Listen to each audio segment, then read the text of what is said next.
In this video, I'll share 5 really important reasons why you should add animation to your e-learning course.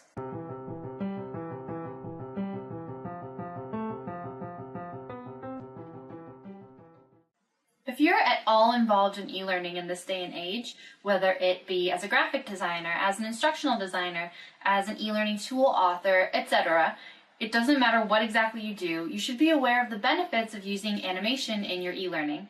Whether it be for an asynchronous module or a video in a resource library, it's really helpful to consider at least adding animation, and I'll tell you 5 reasons why.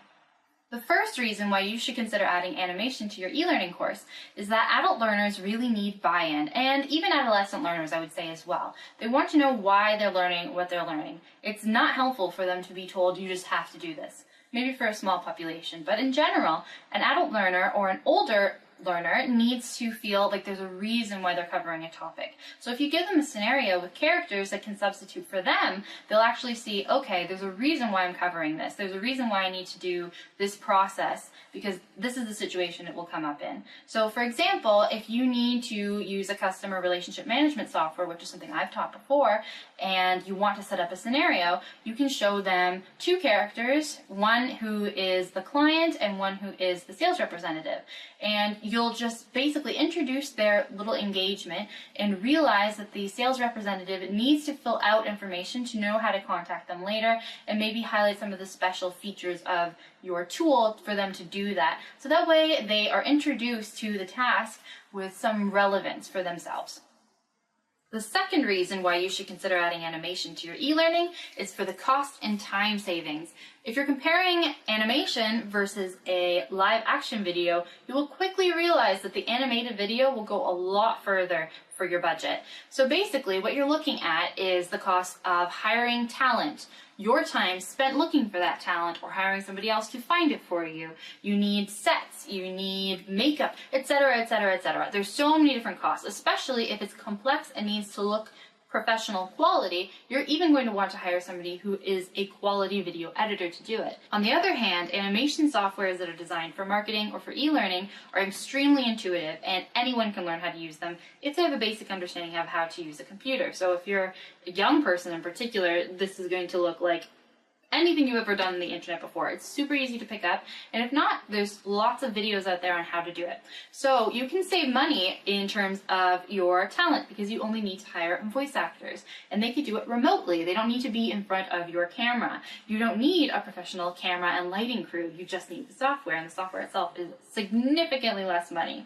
You also can do the editing yourself. You could do voice acting yourself to save money on top of that. Any of the editing you might have to do afterwards in terms of somebody changes a key phrase that needs to be included in the scenario that you're animating.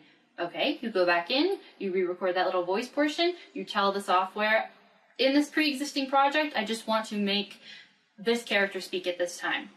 You tell it to do that, it changes it, you don't have to do any other work in the software.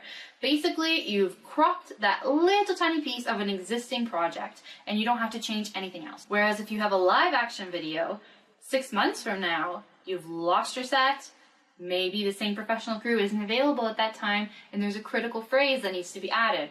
What can you do? It's a little bit more difficult. There's ways to work around it. You might be able to have a separate document talking about how it's been updated or something flash on the screen giving an update.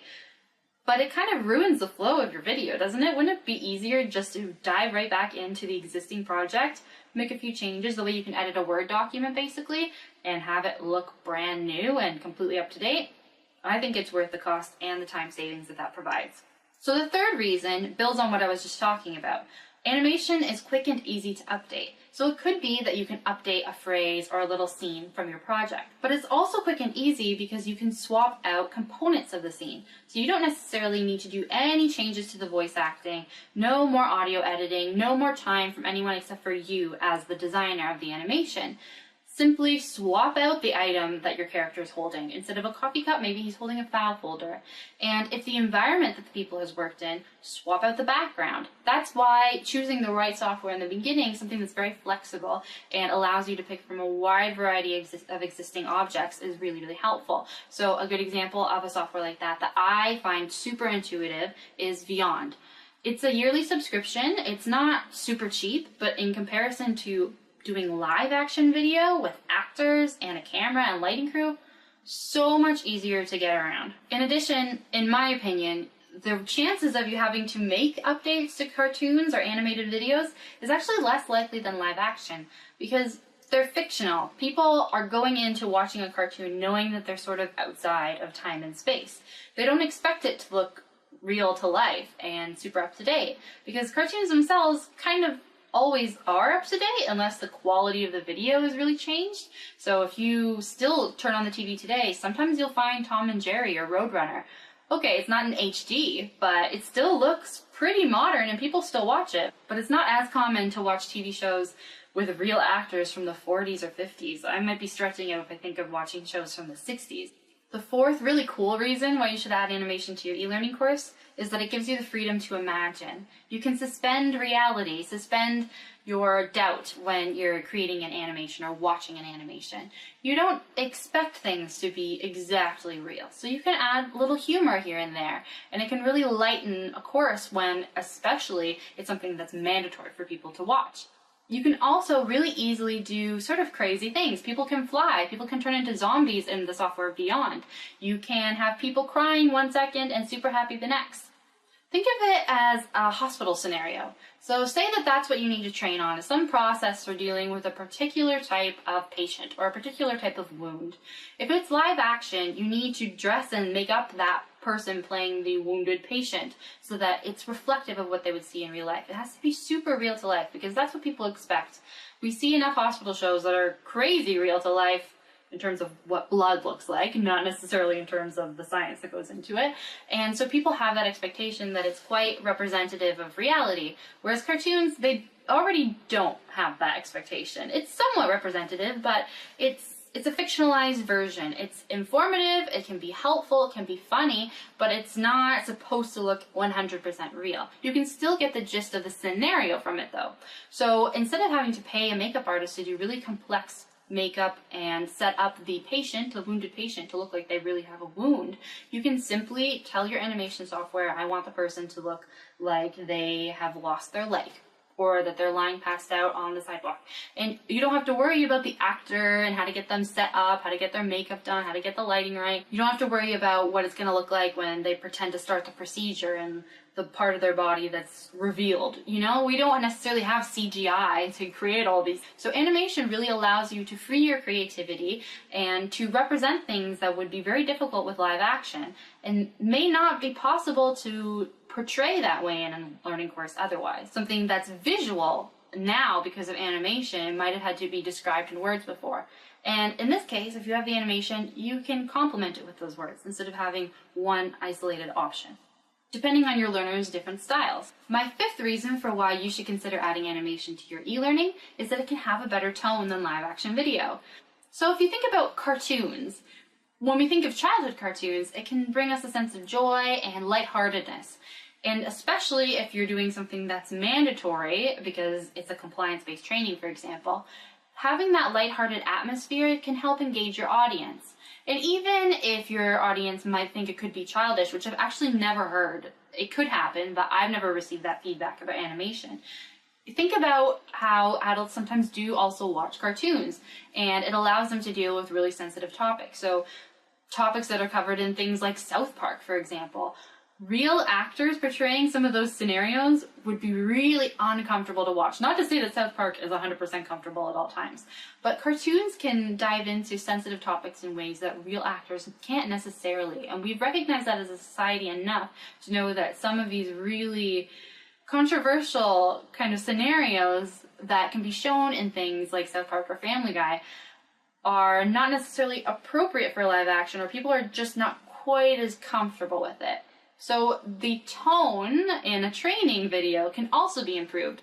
While you won't be dealing with the same sort of topics in a training video, the principle still stands that cartoons or animation can brighten the tone. So of course, be sensitive to the topics. Don't necessarily put animation on something that's very grave, especially if you know your target audience and they would not respond well to it. If you're 100% sure that cartoons will make them feel like they're being condescended to, or like it's making light of a really serious topic that they have to deal with, use your discretion, don't do it. There are so many other options.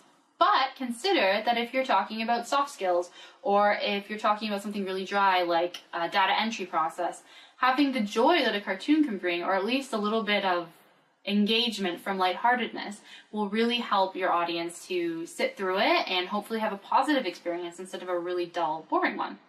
It's just the truth. Consider that animation can brighten the tone of your e-learning, especially when the topic is dry, or it's just something like data entry, something that doesn't have a lot of emotional ties to it, and can have a little humor injected into it, but still be appropriate in a corporate or educational environment.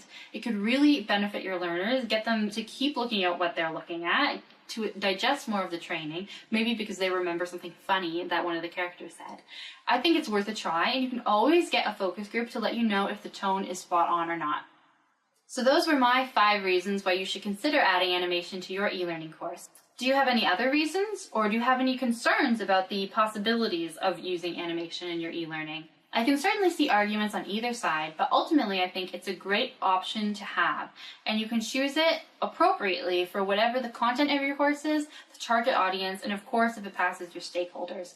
But I, in my experience, have seen some really positive feedback and actually been told that one of the courses I created that was very video-based, very animation video-based, was worthy of binge watching from someone in the field, which is not something you ever expect from a training course. So consider that something as intuitive, cost-saving, and time-saving as animation can really brighten the tone of your course, engage your audience, and grab their buy-in from the very first moment. Did you like this video? If so, please give it a thumbs up and subscribe to my channel for more e-learning industry updates, as well as how to live and learn more creatively. Also, hit the notifications bell below so you never miss a new video. Thanks for watching, and I'll see you next time. Bye!